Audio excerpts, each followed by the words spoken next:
men are allowed to marry for 4 women. And the second one is, how can you prove that Jesus was not crucified? Brother, there's two questions. Brother, are you a Christian? I am. Brother, there's two questions. That why does Islam permit a man to have up to 4 wives? Why does Islam permit a man to have more than 1 wife? And second question, how can you prove that Jesus Christ, peace be upon him, was not crucified? That Quran is the only religious book on the face of the earth which says marry only one. You read the Bible, you read the Ramayana, you read the Mahabharata, you read the Veda. No religious book on the face of the earth says marry only one besides the Quran. If you read Ramayana, the Hindu scriptures, the father of Sri Ram, he had more than 1 wife. If you read Mahabharata, Sri Krishna, how many wives he had? 4, 10, 1,000, 10,000. He had 16,108 wives. So if Sri Krishna can have 16,108 wives, so why can't Muslims have maximum up to 4? If you read the Old Testament, it says that Solomon, peace be upon him, had 700 wives. Abraham, peace be upon him, had 3 wives. So Old Testament tells you can marry as many wives as you want. Same as the New Testament says that you should follow Old Testament. So in Hinduism, in Christianity, in Judaism, you can marry as many as you want. It is later on that the church put a restriction that Christians should marry only one. It is later on Rabbi Benjamin Yehuda passed a synod and say that Jews should marry only one. Otherwise, previously, they used to marry as many as they wished. It is the Indian penal code in India in 1954 that put a restriction and said under the Hindu Special Marriage Act, the Hindus should marry only one. But the scriptures put no restrictions. Let's analyze what does the Quran say. Quran says in Surah Nisa chapter 4 verse number 3, marry women of your choice in 2s, 3s or 4s, but if you can't do justice, marry only one.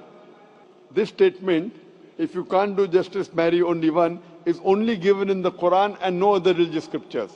Let us analyze why does Quran give permission for the Muslim men to marry more than 1 woman, maximum 4.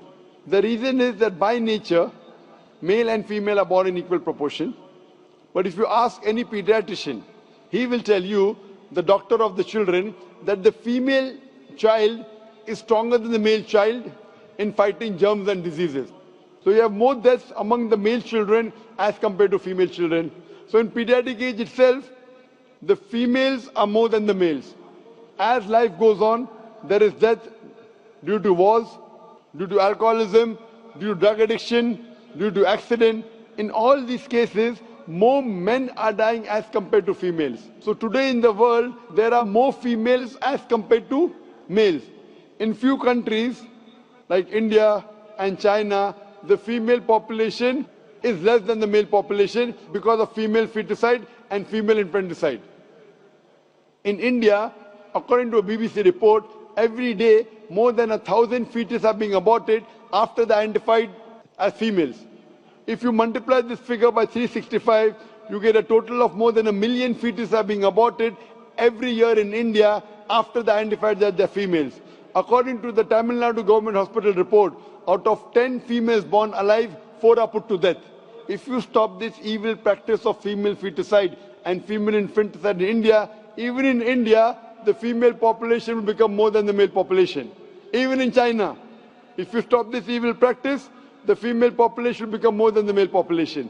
Today, if you analyze, in USA alone, there are 4.7 million females more than males.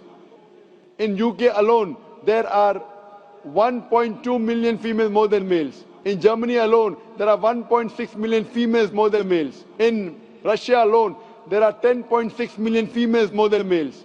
And God alone knows that how many females are more than males throughout the world. If I agree with you that one man should only marry 1 woman, and suppose your sister happens to live in America, or suppose my sister happens to live in USA, and the market is saturated, every man has found a wife for himself, yet there will be 4.7 million females who will not find life partner. And if your sister happens to be one of them, or if my sister happens to be one of the 4.7 million females who have not found a life partner for themselves, the only option for them is that she either marries a man who already has a wife or becomes public property. Public property? Such a harsh word. It is the most sophisticated word I can use. I cannot use a better word. You know, in America, today the statistics tell us, on average, a man has 8 different sexual partners before he settles down with one. Having mistresses in US is very common. 5, 10, 20, 30, no problem. Having more than one legal wife, it doesn't go down their throat. When a woman is a mistress, she doesn't get her rights. She is dishonored. She is not treated well. In Islam, when a woman becomes the second wife, she gets the honor, she gets the right, she's treated well. Any modest woman, if you ask her, that would you prefer being a second wife of a man who's already married or become public property, they would opt for the first. So Islam has given permission for some men to have more than one wife to protect the modesty of the woman. Coming to your second question. Is it allowed for ladies to marry 4 men? Brother, you're asking counter question, the time is limited. You asked 2 questions, now you're asking a 3rd question. Are you convinced with the first answer? I'm convinced with the first one. MashaAllah, so you're convinced, okay. The brother asked that, is a woman allowed to have more than one husband? If you do that, this problem will be exaggerated more. I mean in Muslims, in Muslims. As it is, women are more than men. If women marry more than one husband, the problem will be exaggerated. Point number 1. Point number 2, if a man has more than one wife and if the child is born, you can easily identify who is the father, who is the mother. If a woman has more than one husband and the child is born... But DNA is still allowed. Brother, let me finish the answer, na? You asked the question, was I interfering? Was I interrupting? Yes or no? No. No. So why are you interrupting? After I finish, you can ask, na? I'm a medical doctor. Are you a medical doctor? No. I'm a medical doctor. I know about DNA testing. I'll come to it. Once, if a woman has more than one husband, 2 husbands, and if a child is born, and if he goes to admit in the school, and if the question, who's your father, she'll have to give 2 names. You're talking about DNA testing. I know about it. DNA testing is recent. Was DNA testing there 50 years back? Was it there? No. It's a new recent discovery, yet it's not 100%. Even if I agree it's 100%, it is now, it wasn't there before. Islam is there since time immemorial. And this is not the only reason. Even if I agree tomorrow it becomes 100% perfect, this is not the only reason. Today science tells us that man is more polygamous in nature as compared to the female. Today science tells us that during menstrual cycle, the female undergoes certain psychological changes. It's not possible for her to do the role of multiple wives. But a man doesn't undergo these changes. It's possible for him to do a role of multiple husbands.